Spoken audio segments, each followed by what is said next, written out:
brother, yung runway na dadaan tayo sa ilalim.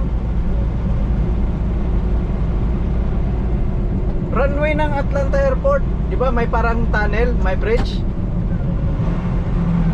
Be in the right lane, then take the exit to I-75 South. 285.